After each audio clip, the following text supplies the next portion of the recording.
Chapter 4. Tourteau means crab in French. It was a cruel nickname for a boy whose only crime was contracting polio as a young child.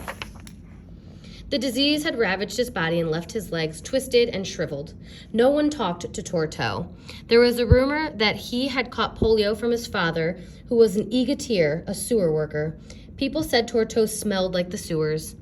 Now I sat next to him every day for years, since his last name was Beaumier and mine was Bloom.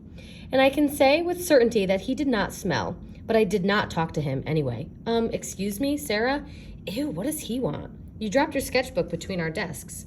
I can smell him from here. Thanks. You're welcome.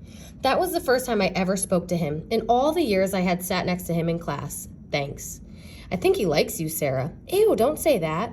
I knew that I wasn't being very nice, but I also knew that there were others who treated him far worse. There were others who went out of their way to be mean to him. Go home, sewer rat. One of them was a boy named Vincent. He was Tourteau's chief tormentor. Maybe he just needs a little push. Vincent was a few years older than us and quite handsome. We all had crushes on him. Don't forget your hat. That day was the first time Vincent ever spoke to me. Hey, what did the little cripple give you anyway? My sketchbook.